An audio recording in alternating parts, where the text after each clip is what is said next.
மகாநதி அடுத்த வர எபிசோடில் என்ன நடக்க போகுது அப்படிங்கிறத பற்றி பார்க்கலாம். அதுக்கு முன்னாடி நம்மளோட சேனலை சப்ஸ்கிரைப் பண்ணாமல் பார்க்குற எல்லாருமே மறக்காமல் சப்ஸ்கிரைப் பண்ணிவிட்டு பாருங்கள். இந்த யமுனா இருக்காங்க பார்த்தீங்களா, அந்த யமுனானால தான் எப்போ பார்த்தாலும் இந்த காவேரிக்கு பிரச்சனையாகவே வருது. நிவின் விஷயத்தில் அப்படி தான் யமுனா பிரச்சனை பண்ணாங்க. அதே மாதிரி தான் இப்போ விஜய் காவேரி விஷயத்துலையும் யமுனா பிரச்சனை பண்ணியிருக்காங்க. அது என்ன அப்படின்னா, காவேரியோட கான்ட்ராக்ட் விஷயத்தை பற்றி உண்மையை யமுனா அவங்க வீட்டில் போட்டு உடைச்சிட்டாங்க. என்னதான் நிவின் மூலியமாக யமுனாக்கு காவேரி விஜயோட கான்ட்ராக்ட் விஷயம் தெரிஞ்சாலும் கூட அதை நிவின் இதுக்கு மேலே இந்த விஷயத்தை யாருக்கிட்டையும் சொல்லாத, எந்த ஒரு பிரச்சனையும் பண்ணாத அப்படின்னு அவ்வளோ தூரம் சொல்லியுமே யமுனா கேட்காம இந்த விஷயத்த பார்த்தீங்க அப்படின்னா போய் காவேரி வீட்டில் இருக்கவங்க எல்லார்ட்டையுமே போய் சொல்லிட்டாங்க. நிவின் மூலியமாக இந்த விஷயம் தெரிஞ்ச யமுனா பார்த்தீங்கன்னா வேலையாக இந்த விஷயத்த வீட்டில் போய் சொல்கிறதுலேயே குறியா இருந்தாங்க. யமுனா பார்த்தீங்கன்னா காவேரி விஜயோட கான்ட்ராக்ட் விஷயத்த வீட்டில் சொன்ன உடனே எல்லாருமே ஷாக் ஆயிட்டாங்க.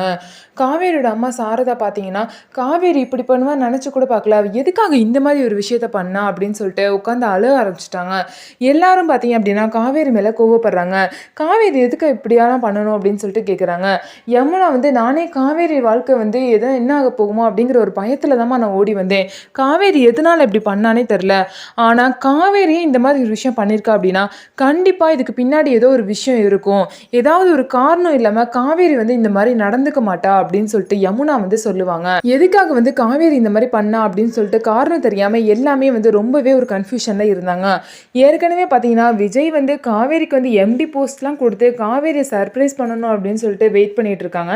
அது மட்டும் இல்லாமல் காவேரி கான்ட்ராக்ட் முடிஞ்சாலுமே காவேரியை உண்மையாக லவ் பண்ணி அவங்களோட பொண்டாட்டியாக ஏற்றுக்கிட்டு காவேரிக்கு இவ்வளோ பெரிய சர்ப்ரைஸை கொடுத்து, அதுவும் இல்லாமல் கல்யாண நாள் அன்னைக்கு கொடைக்கானல்லாம் கூட்டிகிட்டு போகணும் அப்படிங்கிற இவ்வளோ பெரிய பிளானை விஜய் வச்சுட்டு இருக்காரு. ஆனால் இது எதுவுமே தெரியாத காவேரி பார்த்தீங்கன்னா விஜய் நம்மளை வீட்டை விட்டு தான் அனுப்ப போகிறாரு, நமக்கு டிவோர்ஸ் கொடுக்க போகிறாரு அப்படின்னு சொல்லிட்டு ஒரு குழப்பத்தில் இருப்பாங்க.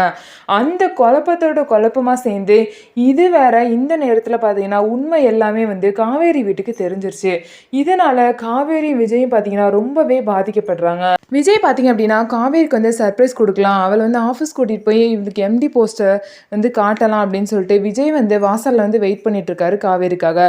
காவேரி பார்த்தீங்கன்னா வீட்டை விட்டு போக போகிறோமோ அப்படின்னு சொல்லிட்டு அந்த ஃபீலிங்கில் பெட்டில் படுத்துட்டு அழுதுட்டு இருப்பாங்க.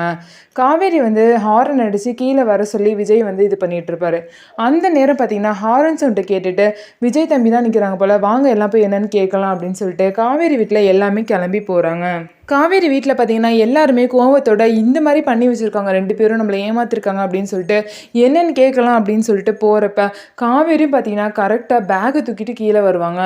அதான் அவங்களுக்கு என்ன புரிஞ்சிருக்கும், காவேரி வீட்டில் என்ன புரிஞ்சிருக்கும் அப்படின்னா ஒரு வருஷம் கான்ட்ராக்ட் முடிஞ்சிருச்சுன்னு சொல்லிட்டு நம்ம பொண்ணை வீட்டை விட்டு வெளியே அனுப்புறதுக்காக தான் பேகெல்லாம் பேக் பண்ணிட்டு அனுப்புகிறாங்க அப்படின்னு சொல்லிட்டு காவேரி வீட்டில் பார்த்தீங்கன்னா அந்த நேரத்தில் அவங்க மைண்டுக்கு அதுதான் தோணியிருக்கும்.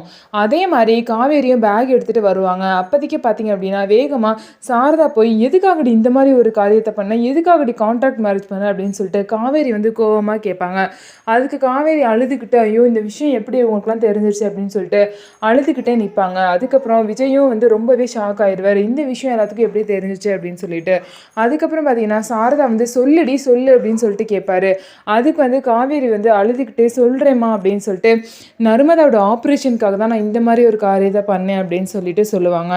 இதை கேட்ட எல்லாருக்கும் பார்த்தீங்கன்னா ரொம்ப ஷாக் ஆயிரும். என்னதான் காவேரி நர்மதாவோட ஆப்ரேஷனுக்காக ஒரு நல்ல விஷயத்துக்காக இந்த மாதிரி ஒரு விஷயத்த பண்ணாலும் கூட ஆனால் விஜய் இந்த மாதிரி பண்ணியிருக்க கூடாது அப்படின்னு சொல்லிட்டு எல்லாருக்குமே கோபமாக இருக்கும். அதனால பார்த்தீங்க அப்படின்னா விஜய் பார்த்தீங்கன்னா எல்லாரும் முன்னாடியும் கையை எடுத்து கும்பிட்டு மன்னிப்பு கேட்பாரு. ஆனாலும் விஜயை மன்னிக்க யாருமே ரெடியாகவே இருக்க மாட்டாங்க. குமரன் பார்த்தீங்க அப்படின்னா விஜய் சட்டையை பிடிச்சி ஒரு பொண்ணை இந்த மாதிரி பண்ணுறதுக்கு உனக்கு எப்படி நான் மனசு வந்துச்சு அப்படின்னு சொல்லிட்டு அறை விடுவார், 2 அறை விட்டுருவார் விஜயை. அதுக்கப்புறம் குமரன் இப்படி பண்ணோன்னு பார்த்தீங்கன்னா தாத்தா பாட்டியிலேருந்து எல்லாமே ஷாக் ஆயிடுவாங்க. இந்த மாதிரி ஒரு காரியத்தை பண்ண உனக்கு எப்படி மனசு வந்துச்சு, உன்னை எவ்வளோ நாங்கள் நம்பணும் அப்படின்னு சொல்லிட்டு குமரன் விஜயை அடிச்சிருவாரு. இதுக்கப்புறம் பார்த்தீங்க அப்படின்னா சாரதா காவேரியை இந்த மாதிரி ஒரு ஆள் கூட நீ இருக்க வேணாம், என் காலம் ஃபுல்லாக என் பொண்ணு எனக்கு மகளாகவே இருக்கட்டும், இந்த மாதிரி ஒரு வாழ்க்கை அவளுக்கு தேவையே இல்லை அப்படின்னு சொல்லிட்டு காவேரி வா அப்படின்னு சொல்லி அங்கே இருந்து அவங்களோட குடும்பம் காவேரியை அழைச்சிட்டு போகிறாங்க. காவேரி பார்த்தீங்கன்னா என்ன பண்ணுறதுனே தெரியாமல் அழுதுகிட்டே போகிறாங்க. விஜய் பார்த்தீங்கன்னா ஒரு பக்கம் அழுதுகிட்டே நிற்கிறாரு. விஜய்க்கு வந்து எப்படி ஆறுதல் சொல்கிறதுனே தெரியாமல் தாத்தா வந்து ஒரு பக்கம் முழிச்சிட்டு இருக்காரு. யாருமே எதிர்பார்க்காத இந்த மாதிரி நேரத்தில் விஜயும் காவேரியும் வந்து பிரிஞ்சுட்டாங்க. இதுக்கப்புறம் பார்த்தீங்கன்னா சாரதா வந்து காவேரியை வீட்டுக்கு கூட்டிகிட்டு போயிட்டு, நீ இந்த மாதிரி ஒரு காரியத்தை பண்ணுவேன் நான் கொஞ்சம் கூட நினச்சி பார்க்கவே இல்லை காவேரி. நர்மதாவோட ஆப்ரேஷனுக்காக என்ன வேணால் நம்ம ஏற்பாடு பண்ணியிருக்கலாம், வேறு ஏதாவது ஏற்பாடு பண்ணியிருக்கலாம், ஆனால் உன் வாழ்க்கையை தியாகம் பண்ணணும்னு என்னடி அவசியம் அப்படின்னு சொல்லிட்டு வீட்டில் வந்து எல்லாருமே காவேரியை வந்து திட்டிகிட்டு இருப்பாங்க. எனக்கு தெரியலம்மா, அந்த நேரத்தில் என்ன பண்ணுறதுன்னு எனக்கு தெரியல, எனக்கு இந்த மாதிரி தான் தோணுச்சு, இது பண்ணாதான் நர்மதா ஆப்ரேஷன் தான் எனக்கு அந்த நேரத்தில் முக்கியமாக தோணுச்சு, அவளோட உயிருக்கு முன்னாடி என் வாழ்க்கையெல்லாம் ஒரு விஷயமாவே எனக்கு தெரியல அப்படின்னு சொல்லிட்டு காவேரி வந்து அழுதுகிட்டே சொன்னாங்க. அதுக்கப்புறம் கங்கா வந்து காவேரியை பார்த்து, நீ என்ன சொன்னாலும் இந்த விஷயம் வந்து ரொம்பவே தப்பாக இருக்குது காவேரி, நம்ம ஒருத்தவங்கள்ட்ட பணத்தை கூட ஹெல்ப் பண்ணி கேட்டிருக்கலாம், விஜய்கிட்ட கடனாக கூட கேட்டு நம்ம திரும்ப கொடுத்துருக்கலாம், ஆனால் இந்த மாதிரி வாழ்க்கையை தியாகம் பண்ணி கான்ட்ராக்ட் போட்டு மேரேஜ் பண்ணுறதுலாம் இதெல்லாம் என்ன நியாயம் அப்படின்னு சொல்லிட்டு கங்கா வந்து கேட்பாங்க. அதெல்லாம் ஒன்றும் இல்லைக்கா, அப்படி தான் நாங்கள் நினச்சோம், நாங்கள் இப்போ உண்மையாக தான் வாழ்ந்துட்டுருக்கோம், நாங்கள் 2 பேரும் புருஷன் பொண்டாட்டியே தான் வாழ்ந்துட்டுருக்கோம் அப்படின்னு சொல்லிட்டு காவேரி வந்து சொல்லுவாங்க. அதான் நீங்கள் வாழ்கிற லட்சணம் தான் எல்லாத்துக்கும் தெரிஞ்சிருச்சு அப்படின்னு சொல்லிட்டு சாரதா வந்து காவேரியை பார்த்து சொல்லுவாங்க. இவ்வளோ நாள் நீ எங்களை ஏமாற்றிட்டு ஒரு பொய்யான வாழ்க்கை வாழ்ந்தது போதும், இனிமே நம்ம இங்கே இருக்க வேணாம், இனிமே அவர் வாழ்க்கையிலே கிடையாது, அவ்வளோதான், நீயும் அவர் வாழ்க்கையில் கிடையாது, அதனால எல்லாத்தையும் மறந்துட்டு ஒழுங்காக ஒரு புது வாழ்க்கையை வாழ்கிற வழியை பாரு, நம்ம இங்கேருந்து கிளம்புறது தான் சரியாக இருக்கும், அதனால் நான் போய் எல்லாத்தையும் இந்த பூட்டிட்டு சாவியை போய் உங்கள்கிட்ட கொடுத்துட்டு வரேன், எல்லாம் ரெடியாக இருங்க கிளம்பலாம் அப்படின்னு சொல்லிட்டு சாரதாவும் பார்த்தீங்கன்னா கிளம்பி சாவியை வந்து விஜய் வீட்டில் கொடுத்துட்டு வரலாம் அப்படின்னு சொல்லிட்டு போகிறாங்க. இன்னொரு சைட் பார்த்தீங்க அப்படின்னா விஜயோட பாட்டிக்கு வந்து இந்த விஷயம் இப்போ தான் தெரியும். இப்படி ஒரு விஷயத்தை நீ பண்ணுவேன் நான் கொஞ்சம் கூட நினச்சி பார்க்கவே இல்லை விஜய், நான் உன் மேலே ரொம்பவே ஒரு மரியாதை வச்சுருந்தேன், கல்யாணம் வேணாம் அப்படின்னு சொன்னால் அதுக்காக நீ என்ன வேணாலும் பண்ணியிருக்கலாம், எங்கள்கிட்ட சொல்லியிருக்கலாம், இல்லை அப்புறம் பண்ணுறேன்னு கூட சொல்லியிருக்கலாம், ஆனால் ஹெல்ப் பண்ணுறேன்னு சொல்லிட்டு கான்ட்ராக்ட் மேரேஜ்லாம் பண்ணியிருக்க, இதெல்லாம் எந்த விதத்தில் நியாயம்?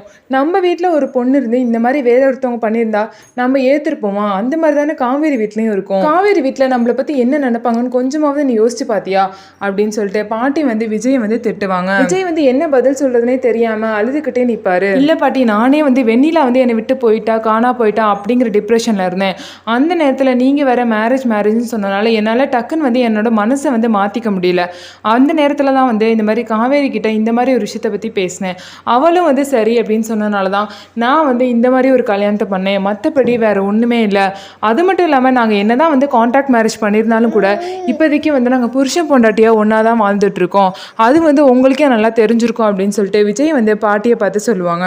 நீங்கள் என்ன தான் வந்து புருஷன் பொண்டாட்டியாக வாழ்ந்தாலும் கூட முதல்ல நீங்கள் பண்ண விஷயத்தை தான் எல்லாம் பார்ப்பாங்க, அந்த விஷயம் வந்து ரொம்ப தப்பான விஷயம், அதுக்கப்புறம் நீங்கள் எப்படி வாழ்கிறீங்க எப்படி இருக்கீங்க அப்படிங்கிறத யாருமே பார்க்க மாட்டாங்க, முதல்ல நீங்கள் பண்ண தப்பை தான் எல்லாம் பார்ப்பாங்க, அந்த மாதிரி தான் நீ வந்து என்னதான் இப்போ காவேரி கூட வந்து அன்னோன்யமாக வாழ்ந்தாலும் கூட நீ வந்து காவேரியை வந்து கான்ட்ராக்ட் போட்டு 1 வருஷம் கான்ட்ராக்ட் போட்டு மேரேஜ் பண்ணியிருக்க விஷயம் அப்படிங்கிறது ரொம்பவே ஒரு மோசமான விஷயம், இந்த விஷயம் தெரிஞ்சு காவேரி வீட்டில் எப்படி வந்து ரியாக்ட் பண்ணுவாங்க அப்படிங்கிறத நீ வந்து முன்னாடியே யோசிச்சிருக்கணும் விஜய், இப்போ வந்து இதெல்லாம் பேசி ஒரு பிரயோஜனமும் இல்லை, நம்ம சொல்கிறதெல்லாம் அவங்க புரிஞ்சுக்க மாட்டாங்க, அப்படி ஒரு மனநிலைமையில் தான் காவேரி வீட்டில் எல்லாரும் இருப்பாங்க அப்படின்னு சொல்லிட்டு பாட்டி வந்து விஜய் கிட்ட சொல்கிறாங்க.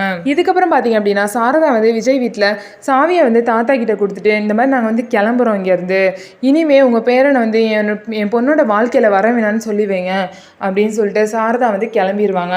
அதுக்கப்புறம் வந்து விஜயும் அழுதுகிட்டே வெளியே போகிறப்ப எல்லாமே கிளம்பி ரெடியாக இருப்பாங்க. காவேரி பார்த்தீங்கன்னா வெளியே வந்து நின்றுட்டு இருப்பாங்க, அழுதுகிட்டே நின்றுட்டு இருப்பாங்க. விஜய் வந்து பார்த்தீங்கன்னா காவேரியை பார்த்துட்டு காவேரி அப்படின்னு சொல்லிட்டு வேகமாக கத்துவாங்க. அதுக்கப்புறம் காவேரி பார்த்தீங்கன்னா என்ன சொல்கிறதுனே தெரியாமல் விஜயை பார்த்து ரொம்பவே எமோஷ்னல் ஆகி அழுகுவாங்க.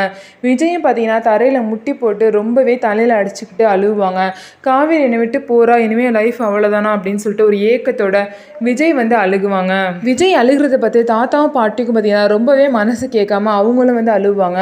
சாரதா பார்த்தீங்க அப்படின்னா காவேரி கையை பிடிச்சி வேகமாக கூட்டிகிட்டு போயிடுவாங்க. இதுக்கப்புறம் பார்த்தீங்கன்னா காவேரியும் எங்கே போகிறாங்கன்னு சொல்லாமல் கிளம்பிடுவாங்க. விஜயும் பார்த்தீங்கன்னா ஒரு சைடு அழுது ரொம்பவே மனசு நொந்து போவாங்க. என்னதான் வந்து விஜய் வந்து காவேரி வந்து முழுசாக வந்து பொண்டாட்டியாக ஏற்றுக்கிட்டாலும் கூட இந்த விஷயம் அவங்க வீட்டில் தெரிஞ்சதுக்கப்புறம் அவங்களோட ரியாக்ஷன் எப்படி இருக்கும் அப்படிங்கிறத பற்றி விஜய் வந்து கொஞ்சம் கூட யோசிக்கலை. அதனால தான் இவ்வளோ பெரிய ப்ராப்ளமை வந்து விஜய் வந்து ஃபேஸ் பண்ண வேண்டியதாயிருச்சு.